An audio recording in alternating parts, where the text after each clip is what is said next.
On the night the pressure around Hormuz turned from threat into military timing, this stopped being a story about another warning from Tehran and became a story about how fast the United States could convert, lift, strike range, and forward positioning into usable combat power. The Strait of Hormuz is not just another narrow waterway, it is the corridor tied to roughly 1/5 of global oil supply.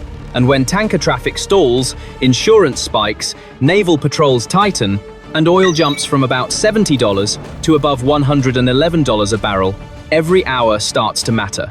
That is why the most dangerous signal is not the first speech or the first warning flare.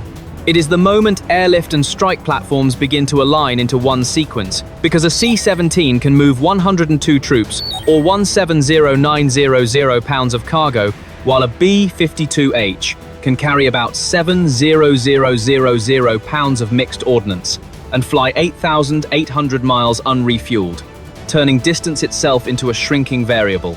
When AP reported that Washington was deploying thousands more troops and warships into the region, while President Donald Trump warned he would obliterate Iran's power plants if the strait did not reopen, the message was no longer diplomatic theater. It was operational compression. This is the story of how a choke point only 21 miles wide can pull bombers, transports, fleets, fuel markets, and alliance credibility into the same countdown at once. And why? Once that machinery starts moving, the next question is no longer whether the region is under pressure, but how much firepower can arrive before the other side decides it has waited long enough. The next stage begins long before any aircraft crosses the Gulf. It starts in barracks, staging lots, and loading zones, where a 20,000 troop alert does not move as one giant column, but as a chain of smaller movements, measured in trucks, manifests, chalk numbers, and lift windows. Rucksacks, medical kits, ammunition cans, communications gear, and boxed rations move first, because no airborne or forward force can hold ground if its first 24 to 48 hours are built on improvisation rather than supply discipline. That is why the C-17 sits at the center of this phase. The aircraft is designed to carry up to 102 troops, or 170,900 pounds of cargo, and the U.S. Air Force says it is capable of rapid strategic delivery of troops and all types of cargo to main operating bases, or directly to forward bases in the deployment area. In practical terms, that means one sortie is not just a flight. It is a compressed logistics package that can move soldiers, pallets, light vehicles, support crews, and follow-on sustainment into the same operational rhythm. In the source transcript, this is the moment the movement stops looking symbolic and starts looking procedural. Soldiers are not being shown a destination with a clean timeline or a fixed return date. They are being packed, counted, loaded, and pushed into an air bridge built to shorten distance from thousands of miles to a sequence of runway turns, cargo ramp drops, and immediate onward movement toward the edge of Iran's battle space. At the same time, the airborne element was moving on a different clock. While truck convoys handled the first layer of transport, paratroopers were already rigging their main parachutes, securing reserve chutes to the chest, checking static lines, and carrying their rifles in soft cases as they formed up for boarding. The U.S. Air Force describes the C-17 as an aircraft able to conduct both strategic lift and tactical airdrop missions, which is exactly why this phase matters so much. It allows the first wave to arrive by jump, seize ground fast, and start building a foothold before the heavier follow-on force has fully landed. That changes the tempo of the entire operation. A C-17 can carry up to 102 troops. But in an airborne insertion, the value is not just the number of bodies on board. It is the fact that those troops can be over the drop zone in one pass, out the door in minutes, and moving toward a rally point while the broader airlift network is still unloading vehicles, pallets, radios, ammunition, and support gear at Allied airfields deeper in theater. When the aircraft ramp is down and jumpmasters start the sequence, this is no longer force generation. It is the start of force entry. That is why airborne troops are often used to reach the operational area ahead of the conventional mass. In the source material, they are not waiting for a long build-up at the front edge. They are being pushed forward first, with parachutes, combat packs, and individual weapons because the side that establishes a presence early can secure landing zones, protect follow-on arrivals, and reduce the time gap between deployment and combat readiness. AP's recent reporting on additional U.S. troop movements into the Middle East fits that same logic of acceleration, where the point is not merely to add manpower, but to close the timeline between warning and usable combat power. The next layer of the build-up was not about headline weapons yet. It was about closing the last stretch between sea, airfield, and forward ground positions, because once Marines and light infantry start moving by helicopter, the map stops being theoretical and starts becoming reachable in repeated lifts. The CH-53E Super Stallion is built for exactly that kind of bridge, and the U.S. Navy says it is capable of rapidly transporting troops and equipment from ship to shore, with a heavy lift profile that can carry personnel, supplies, and outsized loads toward a forward camp much faster than a ground convoy could manage. That is why this stage changes the pace of the operation without repeating the earlier airlift story. ACH-53E can move a typical internal load of up to 55 troops, while UH-60 Black Hawk helicopters are designed as tactical transport aircraft for air assault, command and control, and fast repositioning of small units, which makes them ideal for the short, constant shuttle pattern described in the original sequence. The Black Hawks do not need to carry the entire force at once. They only need to keep landing, unloading, turning back, and returning in pairs and small groups until scattered personnel become a connected front. That rhythm matters more now, because current reporting shows the wider crisis around Hormuz is no longer being treated as a temporary scare.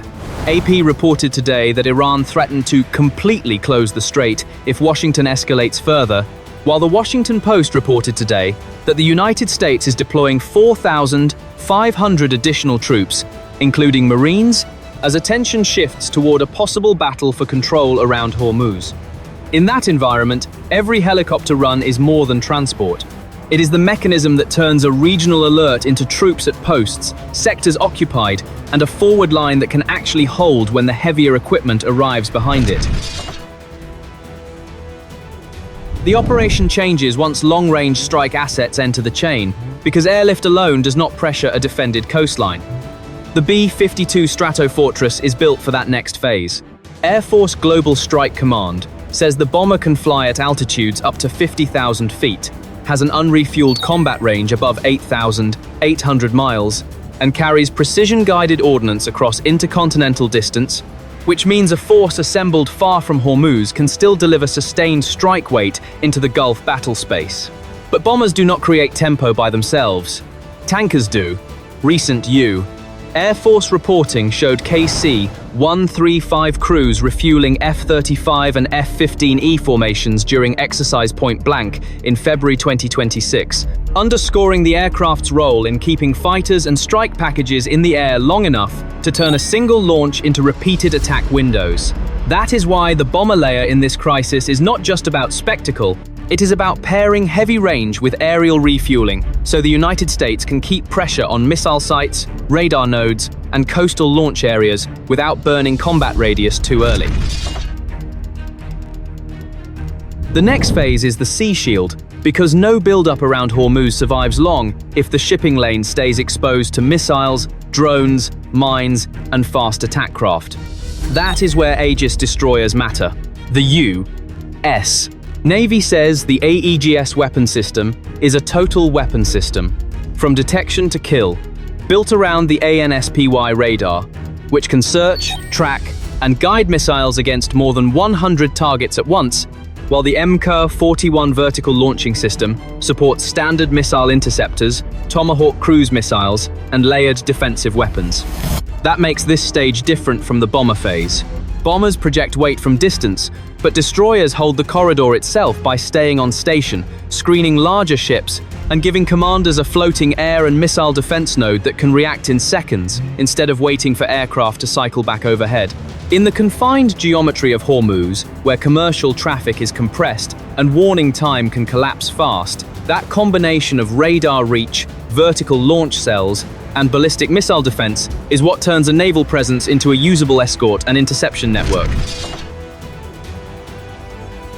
What makes this corridor so dangerous is that Iran does not need to defeat the entire U.S. military to create chaos. It only needs to make the water feel unsafe long enough for tankers to slow, insurers to panic, and escorts to spread thin. AP reported 4 days ago that only 89 ships crossed Hormuz between March 1 and 15, including 16 oil tankers, down from roughly 100 to 135 vessel passages a day before the war, which shows how quickly pressure in a 21-mile choke point can translate into economic shock. At least 89 ships crossed the Strait of Hormuz between March 1 and 15, AP wrote. And that number matters because the drop itself becomes a form of battlefield effect.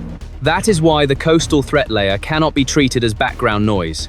Mines, shore-based anti-ship missiles, one-way drones, and fast attack craft do not need to sink every vessel to succeed. They only need to force warships into constant screening, widen escort spacing, and compress reaction time for every captain moving through the lane. AP reported today that Iran threatened to completely close the strait if the United States escalates again, which means the battle here is not only about ships already at sea, but about whether the U.S. can keep the route open under the shadow of repeated harassment and selective strikes. That is the real trap around Hormuz. A corridor can stay physically open and still become operationally broken if commanders have to assume that any radar contact, speedboat cluster, or drifting object could be the start of the next disruption. The pressure at Hormuz does not stop at the waterline. It moves straight into fuel markets, tanker insurance, and government planning rooms because even a partial disruption in that corridor can hit supply far beyond the Gulf. AP reported today that Brent had surged from about $70 to more than $111 a barrel as the strait remained blocked, while EIA's March outlook said the disruption of LNG exports through Hormuz was already pushing up thermal coal prices and adding a broader risk premium across energy markets. The Strait of Hormuz remains blocked, severely disrupting global energy markets, AP wrote. And that line matters because it shows the military picture is now directly shaping prices, shipping, and industrial planning at the same time. That is why this phase is different from the missile and escort story. A warship can screen a tanker, and a bomber can strike a launch site, but neither can instantly undo the financial shock once underwriters, traders, and importers start pricing in delay, rerouting, and loss. AP reported 3 days ago that EU leaders demanded the reopening of Hormuz and called for an end to strikes on energy and water infrastructure, which shows the corridor is no longer being treated as a regional shipping problem, but as a wider economic emergency. That is the strategic multiplier in this crisis. A 21-mile choke point does not need to stay fully closed for weeks to cause damage. It only needs to remain unstable long enough for the cost of every barrel, every voyage, and every escort mission to start rising together. The next question is whether Washington keeps this as a corridor fight or turns it into a positional fight, because reopening Hormuz may require more than escorts and airstrikes. It may require control over the islands, launch points, and observation posts that let Iran threaten the lane in the first place. The Wall Street Journal reported 4 days ago that the 31st Marine Expeditionary Unit, a 2,200-strong rapid response force, could be used to seize key islands tied to Iranian military activity, which would shift the mission from simple protection into selective ground control around the choke point. "We're not putting troops anywhere," Trump said 3 days ago, according to the Wall Street Journal. But the same reporting shows US planners are still moving forces that give them exactly that option if the naval screen alone cannot stabilize the route. That is where the risk climbs again. The Financial Times reported 2 days ago that a credible escort plan could require 8 to 12 destroyers, backed by fighters and other air cover, because commanders still face the threat of mines, drones, missiles, and hidden fast boats. In other words, even if the sea lane is reopened, it may remain too dangerous to function normally unless the United States also removes the shore-based pressure behind the disruption. That makes this stage the hinge point of the whole crisis. If escorts are enough, the mission stays maritime. If they are not, the battle moves one step closer to a limited seizure campaign around the Gulf's most dangerous real estate. What happens next depends on whether the United States is trying to reopen a shipping lane or prove that no regional power can hold the world's energy map hostage for long. That is the final pressure point in this crisis. Because once 2,200 Marines from a Marine Expeditionary Unit, 8 to 12 destroyers in a possible escort framework, long-range bombers, refueling tankers, and layered missile defense are all pulled toward a 21-mile corridor, the mission is no longer just about transit. It becomes a test of whether the U.S. can impose order faster than Iran can impose fear. The Financial Times reported 5 days ago that IMO Secretary General Arsenio Dominguez warned naval escorts alone would not guarantee safe passage, saying military protection was not a sustainable long-term answer. That warning matters because it points to the real endgame. Even if ships move again, the deeper contest is about who controls the conditions of movement. And that is why this story is not finished when the first convoy sails. It is finished only when the lane can stay open without a constant shadow of mines, drones, missiles, and emergency deadlines. If you want more military breakdowns with real numbers, real systems, and the pressure points behind the headlines, subscribe and stay with us for the next report.